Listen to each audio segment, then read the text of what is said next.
സ്വാതന്ത്ര്യത്തിന് ശേഷമുള്ള ഏതൊരു ഘട്ടത്തെക്കാളും വളരെയധികം സങ്കീർണവും കൂടുതൽ അപകടകരവുമായ ഒരു കാലഘട്ടത്തിലൂടെയാണ് ഇന്ത്യ ഇപ്പോൾ നിൽക്കുന്നത്. ഇന്ത്യയുടെ ശത്രു രാജ്യം എന്ന നിലയിൽ പരസ്യമായി ഇപ്പോൾ നിലകൊള്ളുന്നത് ചൈനയും പാകിസ്ഥാനുമാണ്. ഇതിൽ ഓപ്പറേഷൻ സിന്ദൂരിൽ നമ്മൾ കണ്ടതാണ് പാകിസ്ഥാന്റെ ശക്തി എന്താണ്, ഇന്ത്യക്ക് മുന്നിൽ പാകിസ്ഥാൻ എത്രത്തോളം ഉണ്ട് എന്നത്. ഈ അടുത്തിടെ മാധ്യമങ്ങളിൽ എത്തിയ റിപ്പോർട്ട് എന്ന് പറയുന്നത് ഇന്ത്യ വെറും 5 ആയുധങ്ങൾ കൊണ്ടാണ് പാകിസ്ഥാനെ എതിർത്ത് നിന്നത്. പുറമെ ഇന്ത്യയും പാകിസ്ഥാനും തമ്മിലാണ് യുദ്ധം നടന്നത് എങ്കിലും പാകിസ്ഥാന് പിന്നിൽ നിന്ന് കളിച്ചത് ചൈനയാണ് എന്നുള്ള കാര്യം വ്യക്തമാണ്. ചൈനയുടെ പല ആയുധങ്ങളും ചൈന പാകിസ്ഥാന് ഇതിനുവേണ്ടി നൽകിയിരുന്നു. അതേപോലെ തന്നെ പാകിസ്ഥാൻ ഇന്ത്യ ഒരു നിലനിൽപ്പിന് ഭീഷണിയായി കാണുന്നത് ഇപ്പോഴും തുടരുകയും അതിനനുസരിച്ച് അവരുടെ ആണവായുധ ശേഖരം വികസിപ്പിക്കുകയും ചെയ്യുന്നുമുണ്ട്. അതേസമയം തന്നെ ചൈനയുമായുള്ള സൈനിക ബന്ധം കൂടുതൽ ആഴത്തിലാക്കുകയും ചെയ്യുന്നു. യുണൈറ്റഡ് സ്റ്റേറ്റ്സ് ഡിഫൻസ് ഇന്റലിജൻസ് ഏജൻസിയുടെ 2025 ഒരു വിലയിരുത്തൽ എന്ന് പറയുന്നത് പാകിസ്ഥാൻ ഗണ്യമായ ചൈനീസ് സഹായത്തോടെ തങ്ങളുടെ ആണവശേഷികൾ നവീകരിക്കുന്നുണ്ട് എന്നാണ്. പ്രത്യേകിച്ച് ഇന്ത്യയുടെ പരമ്പരാഗത സൈനിക മേധാവിത്വം നികത്താൻ രൂപകൽപ്പന ചെയ്ത യുദ്ധക്കളത്തിലെ ആണവായുധങ്ങളിൽ പാകിസ്ഥാൻ വളരെയധികം ശ്രദ്ധ കേന്ദ്രീകരിച്ചിരിക്കുകയാണ് ഇപ്പോൾ. ഇന്ത്യക്കെതിരെ ഒരു തന്ത്രപരമായ പാകിസ്ഥാന്റെ കണക്കുകൂട്ടൽ എന്ന് പറയുന്നത് ഇവരുടെ ആണവ ബലപ്രയോഗം മാത്രമാണ്. ഓപ്പറേഷൻ സിന്ദൂരിൽ തന്നെ ഇവരിത് വ്യക്തമാക്കിയതുമാണ്. അതായത് പരമ്പരാഗതവും ആണവപരവുമായ മുഴുവൻ ശക്തിയും ഉപയോഗിക്കുമെന്ന് റഷ്യയിലെ പാകിസ്ഥാൻ അംബാസിഡർ ഓപ്പറേഷൻ സിന്ദൂരിൽ വ്യക്തമാക്കി ഇന്ത്യയെ ഭീഷണിപ്പെടുത്തുകയും ചെയ്തു. ബാലിസ്റ്റിക് മിസൈൽ പ്രതിരോധ സംവിധാനങ്ങൾ നിർവീര്യമാക്കാൻ രൂപകൽപ്പന ചെയ്തിരിക്കുന്ന ഒരു നയതന്ത്രത്തെയാണ് ഇവരുടെ ആണവ ഭീഷണി കൊണ്ട് പ്രതിനിധീകരിക്കുന്നത്. ഇന്ത്യയെ എതിർക്കാൻ വേണ്ടി പാകിസ്ഥാന്റെ കയ്യിൽ ഈ ആണവായുധങ്ങളല്ലാതെ മറ്റായുധങ്ങളൊന്നുമില്ല എന്ന് ചുരുക്കം. പാകിസ്ഥാന്റെ ഈ ആണവായുധങ്ങൾ പദ്ധതികളുടെ പ്രാഥമിക സഹായി എന്ന നിലയിൽ ചൈനയുടെ പങ്ക് വളരെയധികം പ്രധാനമാണ്. പാകിസ്ഥാന്റെ WMD കഴിവുകളെ പിന്തുണയ്ക്കുന്ന വിദേശ വസ്തുക്കളും സാങ്കേതിക വിദ്യയും പ്രധാനമായും ചൈനീസ് വിതരണക്കാരിൽ നിന്നാണ് വാങ്ങുന്നത്. പലപ്പോഴും ഹോങ്കോങ്, സിംഗപ്പൂർ, തുർക്കി, UAE എന്നിവിടങ്ങളെ ഇടനിലക്കാർ വഴി ഇത് പാകിസ്ഥാനിലേക്ക് കൈമാറ്റം ചെയ്യപ്പെടുകയും ചെയ്യുന്നു. ഇങ്ങനെ ചൈനയുടെ സാങ്കേതിക വിദ്യ ഉപയോഗിച്ച് പ്രാപ്തമാക്കിയ പാകിസ്ഥാന്റെ തന്ത്രപരമായ ആണവായുധങ്ങൾ ഇന്ത്യയുടെ സുരക്ഷ അടിസ്ഥാന സൗകര്യങ്ങൾക്ക് ഒരു ഭീഷണിയുണ്ട് എന്ന കാര്യവും വ്യക്തമാണ്. ഇനി ചൈനയുടെ കാര്യം എടുക്കുകയാണെങ്കിൽ ചൈനയും ഇന്ത്യയും തമ്മിലുള്ള ബന്ധം വെറും അതിർത്തി തർക്കമാണ്. എന്നാൽ ഇപ്പോഴിത് ആണവശേഷികൾ ഉൾക്കൊള്ളുന്ന ഒരു വൈരാഗ്യത്തിലേക്ക് പരിണമിച്ചിരിക്കുകയാണ്. ചൈന പരസ്യമായി അമേരിക്കയെ ലക്ഷ്യം വെച്ചിട്ടുള്ളതാണ് തങ്ങളുടെ ആണവായുധ പദ്ധതി എന്ന് പറയുമ്പോഴും ചൈനയുടെ ഈ ആണവ ആധുനികവൽക്കരണ പരിപാടി എന്നത് ഇന്ത്യക്ക് നേരെയിട്ടുള്ള ഒരു ഭീഷണിയാണ് ഉയർത്തുന്നത്. അതായത് മിക്ക ചൈനീസ് ആണവശേഷിയുള്ള മിസൈലുകൾക്കും അമേരിക്കൻ വൻകരയിൽ വരെ എത്താൻ കഴിയില്ല. നേരെ മറിച്ച് ഇന്ത്യൻ ജനവാസ കേന്ദ്രങ്ങളെ എളുപ്പത്തിൽ ആക്രമിക്കാനും കഴിയും. അതുകൊണ്ട് തന്നെ ചൈനയുടെ ഈ ബാലിസ്റ്റിക് മിസൈൽ പ്രതിരോധ ശേഷികൾ ഇന്ത്യയുടെ പരിപാടികൾക്ക് അടിയന്തരതയാണ് നൽകുന്നത്. People's republic of China HQ-19, HQ-29 എന്നിവയുൾപ്പെടെയുള്ള നൂതന സംവിധാനങ്ങൾ വികസിപ്പിച്ചെടുത്തിട്ടുണ്ട്. ഇത് ചൈനയുടെ നിർണായക അടിസ്ഥാന സൗകര്യങ്ങളെ സംരക്ഷിക്കുന്നതിനുള്ള പീപ്പിൾസ് ലിബറേഷൻ ആർമിയുടെ കഴിവുകളെയാണ് വർദ്ധിപ്പിക്കുന്നത്. ആണവായുധ മിസൈൽ ആക്രമണങ്ങൾക്കെതിരെ ശക്തമായ പ്രതിരോധ കവചമായി ചൈനയുടെ BMD കഴിവുകൾ പ്രവർത്തിക്കുന്നു. ഇത് ഇന്ത്യയുടെ പ്രതിരോധ ശേഷിയെ നിർവീര്യമാക്കുകയും ചെയ്യും. ഇത് അപകടകരമായ ഒരു അസന്തുലിതാവസ്ഥ സൃഷ്ടിക്കുകയും ചെയ്യും. ഇത് ചൈനയ്ക്ക് ഗണ്യമായ നാശനഷ്ട പരിമിത ശേഷി നൽകുകയും ആണവ സാഹസികതയ്ക്കുള്ള പരിധി കുറയ്ക്കുകയും ചെയ്യും. അതെ, 3 ആണവായുധ രാജ്യങ്ങൾ ഇത്രയും അടുത്തായി ഇരിക്കുന്നതും ആക്രമാസക്തമായ മത്സര അതിർത്തികളാൽ ബന്ധിതവുമായ ലോകത്തിലെ ഏക ഒരു സ്ഥലമാണ് ദക്ഷിണേഷ്യ എന്ന് പറയുന്നത്. ഇവിടെയാണ് ഇന്ത്യയുടെ മോദിയുടെ ഇരുമ്പ് കവചത്തിന്റെ പ്രസക്തി. ഓപ്പറേഷൻ സിന്ദൂരിന്റെ വിജയവും ഇന്ത്യയുടെ ബാലിസ്റ്റിക് മിസൈൽ പ്രതിരോധ ശേഷികളുടെ പക്വതയും സൈനിക നേട്ടങ്ങളെക്കാൾ വളരെയധികം കൂടുതലാണ്. 2025 മെയ് 7 ആരംഭിച്ച ഓപ്പറേഷൻ സിന്ദൂർ ആത്മനിർഭർ ഭാരതിന് കീഴിലുള്ള ഇന്ത്യയുടെ പ്രതിരോധ തദ്ദേശീയവൽക്കരണ നയങ്ങളുടെ സമഗ്രമായ ഒരു സാധീകരണമായിട്ടാണ് പ്രവർത്തിച്ചത്.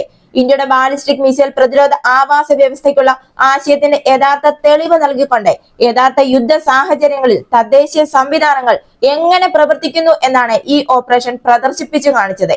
പ്രതിസന്ധി ഘട്ടത്തിൽ ഇന്ത്യയെ സംരക്ഷിച്ച മൾട്ടി ലെയർഡ് എയർ ഡിഫൻസ് സിസ്റ്റത്തിൽ നിരവധി തദ്ദേശീയ ഘടകങ്ങളാണ് ഉണ്ടായിരുന്നത്.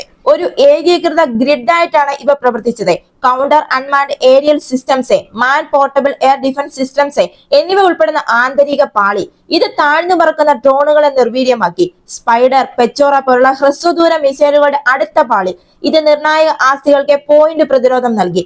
അതേസമയം ഇടത്തരം തദ്ദേശീയമായി വികസിപ്പിച്ചെടുത്ത ആകാശ്, ഇന്തോ ഇസ്രായേൽ MRSAM സംവിധാനങ്ങൾ ഇത് പ്രദേശ പ്രതിരോധത്തിന്റെ നട്ടെല്ലായി മാറി. റഷ്യ ഇന്ത്യക്ക് സമ്മാനിച്ച, റഷ്യയിൽ പരാജയപ്പെട്ട, ഇന്ത്യയിൽ വിജയിച്ച അതിശക്തമായ S-400 സുദർശൻ സംവിധാനം യുദ്ധവിമാനങ്ങളുടെ യുദ്ധവ്യോമ പെട്രോളിംഗും അടങ്ങുന്ന ഏറ്റവും പുറംപാളി ദീർഘദൂര ഭീഷണികളെ നേരിട്ടു.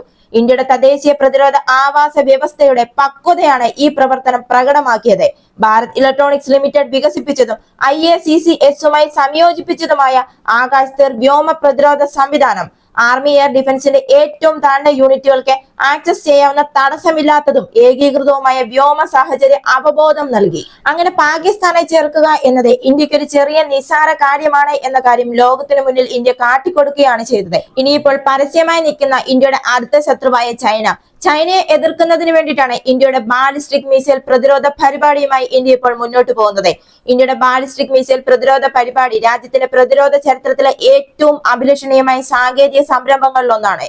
കാർഗിൽ സംഘർഷത്തെ തുടർന്ന് 2000-ൽ അംഗീകരിച്ച ഈ പരിപാടി വർദ്ധിച്ചു വരുന്ന സങ്കീർണമായ ഭീഷണികളെ നേരിടുന്നതിനായി രൂപകൽപ്പന ചെയ്ത വ്യവസ്ഥാപിത ഘട്ടങ്ങളിലൂടെയാണ് വികസിച്ചുകൊണ്ടിരിക്കുന്നത്.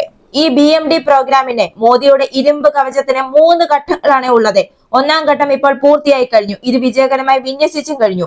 എക്സോ അറ്റ്മോസ്ഫറിക് ഇന്റർസെപ്ഷനുള്ള പൃഥ്വി എയർ ഡിഫൻസ് മിസൈലും എൻഡോ അറ്റ്മോസ്ഫറിക് ശ്രേണികൾക്കുള്ള അഡ്വാൻസ്ഡ് എയർ ഡിഫൻസ് മിസൈലുമാണ് ഈ ഘട്ടത്തിൽ ഉൾപ്പെടുന്നത്. അതായത് PAD മിസൈലും AAD മിസൈലും. 2000 കിലോമീറ്റർ വരെയുള്ള ബാലിസ്റ്റിക് മിസൈലുകളെ തടയാനുള്ള കഴിവ് ഈ സിസ്റ്റത്തിനുണ്ട്. ഇത് ഇടത്തരം ഭീഷണികളിൽ നിന്ന് ശക്തമായ സംരക്ഷണം ഇന്ത്യക്ക് നൽകുന്നു. ഇനി ഇതിന്റെ രണ്ടാം ഘട്ടവും ഇപ്പോൾ വിജയകരമായി പരീക്ഷിച്ചു കഴിഞ്ഞു. 2024 ജൂലൈ 24-ന് 5000 കിലോമീറ്റർ വരെയുള്ള ബാലിസ്റ്റിക് മിസൈലുകളെ പ്രതിരോധിക്കാനുള്ള തദ്ദേശീയമായ കഴിവ് പ്രകടമാക്കിക്കൊണ്ട് DRDO രണ്ടാം ഘട്ട ബാലിസ്റ്റിക് മിസൈൽ പ്രതിരോധ സംവിധാനം വിജയകരമായി പറന്നുയർത്തി. ഈ നേട്ടം ഇന്ത്യയെ വിപുലമായ BMD ശേഷിയുള്ള രാജ്യങ്ങളുടെ ഒരു പ്രത്യേക ക്ലബിൽ ഉൾപ്പെടുത്തുകയും ചെയ്തു. 2 ഘട്ടങ്ങളിലുള്ള solid propelled ground launched system DRDO വികസിപ്പിച്ചെടുത്ത അത്യാധുനിക തദ്ദേശീയ സാങ്കേതിക വിദ്യകളാണ് ഉൾക്കൊള്ളുന്നത്. അടുത്ത ഇതിന്റെ 3-ാം ഘട്ടത്തിലേക്ക് DRDO കടന്നു കഴിഞ്ഞു. 2 പുതിയ ഇന്റർസെപ്റ്റർ മിസൈലുകൾ വികസിപ്പിക്കുന്നതിലാണ് ഇപ്പോൾ ശ്രദ്ധ കേന്ദ്രീകരിച്ചിരിക്കുന്നത്. AD-AH, AD-AM എന്നിവയാണ് ഇവയ്ക്ക് പേരിട്ടിരിക്കുന്നത്. ഈ മിസൈലുകൾ ഗവേഷണത്തിന്റെയും വികസനത്തിന്റെയും പ്രാരംഭ ഘട്ടത്തിലാണ്. അടുത്ത 4-5 വർഷത്തിനുള്ളിൽ വികസന പരീക്ഷണങ്ങൾ ആരംഭിക്കുമെന്നാണ് പ്രതീക്ഷിക്കുന്നത്. Hypersonic glide vehicles, hypersonic attack cruise മിസൈലുകൾ എന്നിവയുൾപ്പെടെയുള്ള ഹൈപ്പർസോണിക് ഭീഷണികളെ നിർവീര്യമാക്കാനാണ് ഈ ഇന്റർസെപ്റ്ററുകൾക്ക് കഴിയുമെന്നും പ്രതീക്ഷിക്കുന്നു. ഇങ്ങനെ ശത്രു രാജ്യങ്ങൾക്കെതിരെ ഇന്ത്യയുടെ പ്രതിരോധ കവചം ശക്തമാക്കുകയാണ് ഇന്ത്യ. ഇതുകൂടാതെ തന്നെ പ്രൊജക്ട് കുഷ പോലുള്ള തദ്ദേശീയ ബദലുകളുടെ വികസനം സാങ്കേതിക പരമാധികാരത്തോടുള്ള ഇന്ത്യയുടെ പ്രതിബദ്ധതയാണ് കാണിക്കുന്നത്. ഭാരത് ഇലക്ട്രോണിക്സ് ലിമിറ്റഡ് S-400 പോലെയുള്ള തദ്ദേശീയ ദീർഘദൂര ഉപരിതല വായു മിസൈൽ സംവിധാനം വികസിപ്പിക്കുന്നതിൽ പുരോഗതി കൈവരിച്ചു വരികയാണ്. അടുത്ത 12 മുതൽ 18 മാസത്തിനുള്ളിൽ ഇതിന്റെ പ്രോട്ടോടൈപ്പുകൾ എത്തുകയും ചെയ്യും.